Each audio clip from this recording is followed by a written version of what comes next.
Hey guys, Damasha here, and this is my spear guide for the Sephiroth Heretics event. I gather a lot of my information from Dissidia database. You can find them very easily by typing Dissidia DB into a search bar of your choice. I'll also be leaving a link to their website in the description. Though not 100% flawless, they are very, very reliable, and many of us content creators get a lot of our information from there. Please check them out and support them. I'll also be pulling from my own experiences. You know what they say, failure is the best teacher, and I failed a lot over the past 2 years, so that I can impart that wisdom to you. So without further ado, let's get started talking about spears. I'm not gonna mince words here. The Sephiroth spear is really, really good. It's 10% to two of the most important stats damage dealers care about, attack and max brave, with an incredibly easy condition to meet. I want you to think about how many Lufenia fights you've done on Global so far, and how many of those were more than one wave. And I can answer that for you. 1, Shinryu, and going forward, 1 will be Kirin, and then the rest are boss rushes. 90% of the Lufenia fights that you will do will only be one wave, making this a very good spear to get. As well as the Refined Spear, which is, again, nothing to scoff at, 4% to 2 of the most important stats that a DPS cares about.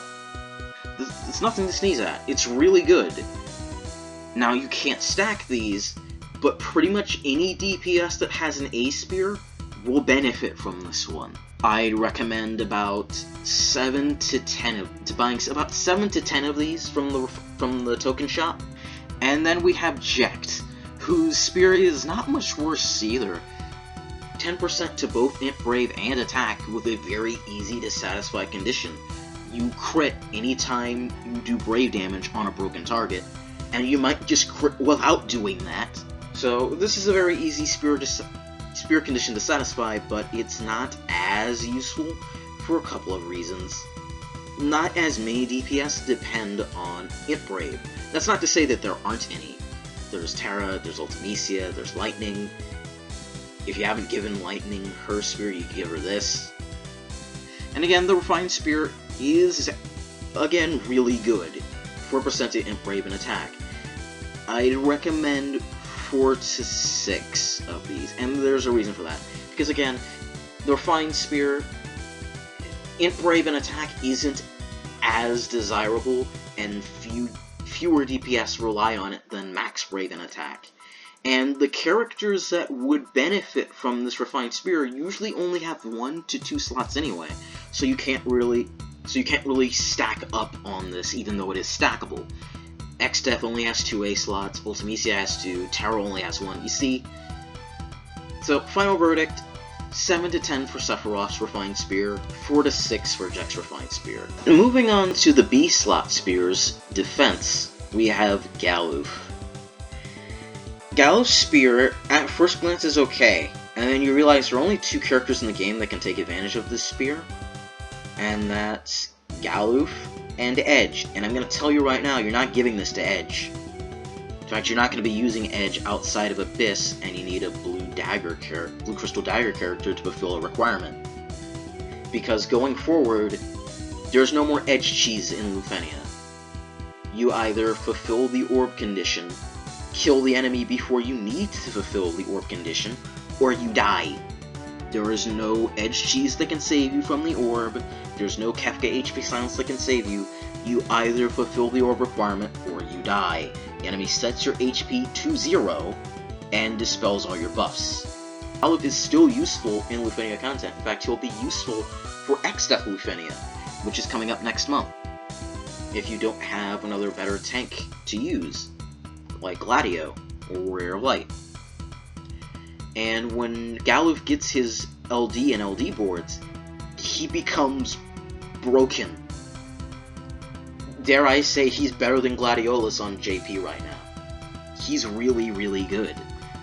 As for his Refined Spear, no.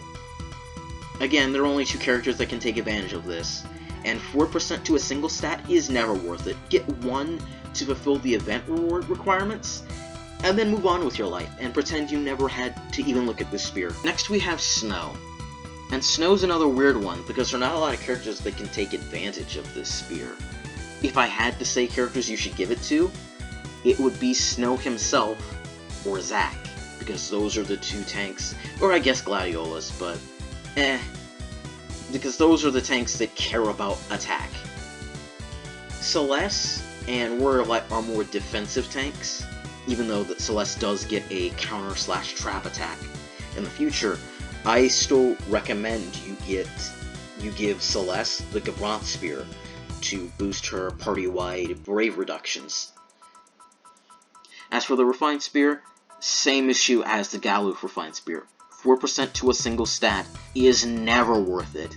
Get one to fulfill the event requirements, and then forget it ever exists. Final verdict? Get one of each of the Refined Spears and move on. At last we come to the D slots for the Sephiroth Heretics event. Saz's Spear is okay. It's just okay. I gave mine to Terra, and Saz is still a really good character and will continue to be a really good character going forward. So if you get his EX, you should 3 out of 3 him, because he'll be useful for the challenge quest and he'll be good for several fights later down the line. He's also synergy for Act 3, Chapter 1, Part 1, so he'll be useful. So if you don't use him anytime before then, at least know he'll be useful again there for the challenge quest as well. His Refined Spear, however, is less than just okay. 2% party-wide is just a drop in the pond. You'll barely notice this. Maybe get 2 to 3, but I wouldn't go above 3. You'll use this Refined Spear in an emergency where your party needs a bit of an extra oomph, which is something I will recommend. Getting some, if you see the Freya Refined Spear in the shop again, you should get a couple of those, because if I didn't have that, I probably wouldn't have beaten Reno's challenge quest, because I gave one of those spears to Rosa so that I could live a few hits. And same issue with Ignis. His spear is just okay, and his Refined Spear is just a drop in the pond. You're not gonna really notice it. You'll use this spear if you need to give your party a bit of just an extra kick in challenge quests, but other than that, no. Final verdict for both is a max of 3. Hey guys, if you enjoyed the content of this video, found it informative, or just found it entertaining, please like the video, comment down below, and subscribe to the channel, because it lets me know that you like my content and want me to keep making it, and also helps the channel grow. Till next time guys, later.